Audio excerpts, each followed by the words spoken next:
అందరికీ నమస్కారం. నేను అందే నాగబసవ సూర్యనారాయణ పురాణామృతం ఛానల్ నుండి మాట్లాడుతున్నాను.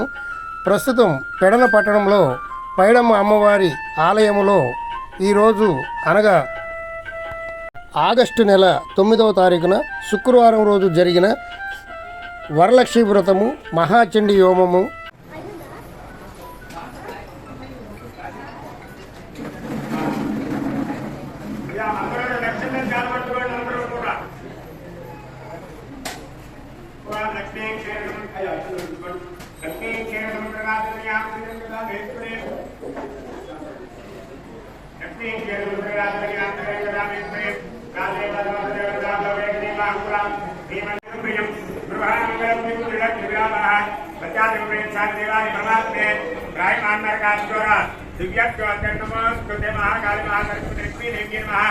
ప్రత్యక్ష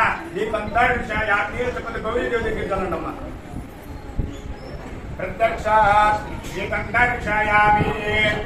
అయ్యా కథ చెప్తారు, అందరూ అక్షంతలు చేత పట్టుకోండి.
ఆ వ్రతానికి ఉన్న విధానం ఏమిటి? ఏ దేవతని పూజిస్తారు? పూర్వం ఎవరి వల్ల ఈ వ్రతం ఆచరింపబడింది? దీనంతా కూడా వివరంగా మాకు తెలియజేయండి అని వేడుకున్నాం అమ్మవారు. అంతటా శివుడు అమ్మవారు చూసి ఒక కాత్యాయని వరలక్ష్మి వ్రతం వివరంగా చెప్తారో మగధ దేశమున ఒక పట్టణం కలదు. ఆ పట్టణం బంగారు ప్రాకారాలతోని బంగారు గోడలు గల ఇళ్లతోని కూడి ఉంటుంది. అట్టి పట్టణం నందు చారుమతి అనే ఒక మహిళ ఉన్నది. ఆ వనితామని ప్రతిరోజు పొద్దున్నే లేచి స్నానం చేసి పెద్దలకు అనేక విధమైన ఉపచారాలను చేసి ఇంటి పనులన్నీ చూసుకుని మితముగా ప్రేమగా భాషిస్తారు. అంటే ఆవిడ ఏం చేసేదట, రోజు సూర్యోదయానికి ముందే లేచి ఇంటి పనులు వంట పనులు చేసుకుని ఇంట్లో ఉండే పెద్దవారిని చాలా జాగ్రత్తగా చూసుకుని, అలాగే దాంతో పాటు 3 కలశాలు తాకండి ఇంట్లో ఉండే పెద్దవారిని వారందరికీ వాళ్ళు చేయాల్సిన ఉపచారాలన్నీ చేసి ఆవిడ చాలా తక్కువగా అవసరం మాత్రం మాట్లాడుతుంది. ఈ విధంగా ఉండే ఆమె మహాలక్ష్మి అమ్మవారికి అనుగ్రహం కలిగింది. దాంతో మహాలక్ష్మి అమ్మవారు ఆవిడ ఓ చారుమతి, నేను మహాలక్ష్మి, నీ ఎందు నాకు అనుగ్రహం కలిగి శ్రావణ శుక్ల పౌర్ణమికి ముందు వచ్చే శుక్రవారం నాడు నన్ను పూజిస్తే నీవు కోరిన కోరికలని తీరుస్తాను అని చెప్పి అది విన్నటువంటి చారుమతి దేవి స్వప్నంలోనే, అంటే తన ఎలలోనే అమ్మవారు వరలక్ష్మీదేవి ప్రదక్షిణ నమస్కారాలు చేసి అనేక విధాలుగా స్తోత్రాలు చేసి, ఓ జగజ్జనని, నీ కటాక్షం కలిగిన నాకు, నీ కటాక్షం కలిగిన జనులందరూ కూడా ధన్యులవుతారు. వారు గొప్ప గొప్ప విద్వాంసులు అవుతారు, సకల సంపదలన్నీ పొందుతారు. నేను జన్మాంతరంలో చేసిన పుణ్య విశేషం వలన నాకు నీ పాద దర్శనం కలిగింది. అంటే తన పూర్వజన్మలో చేస్తున్నటువంటి పుణ్య ఫలితం వలన ఆ రోజు అమ్మవారి యొక్క పాద దర్శనం కలిగింది అని చెప్పి ఆవిడ వేడుకుంటారు.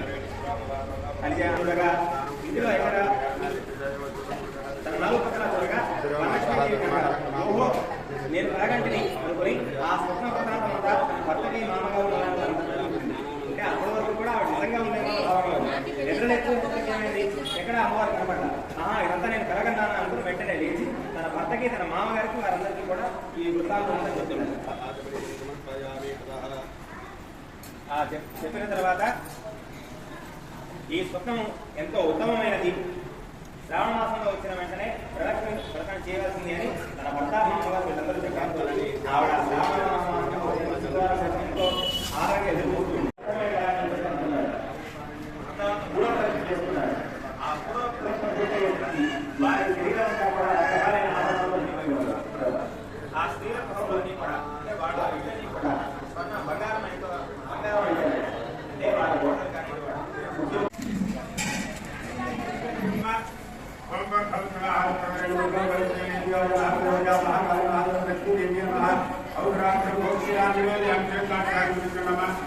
ఓం గణాయ స్వాహ గణాయ స్వాహ గణాయ స్వాహ గణాయ స్వాహ గణాయ స్వాహ బ్రహ్మణే స్వాహ జీవన సమత్రాలు జగన్నమ విద్యావిద్య గణేశ స్వరూపయామి స్వరూపాయామి వాదవిద్యాయామి దేవత ఆదిమనియం సమత్పాయామి మరియు దక్షిణ కలగతువేనమ మనన్మనాయ నమః రాంబురజనానంతరం అక్షతాన్ సమర్పయామి ఇతి నీరాజనో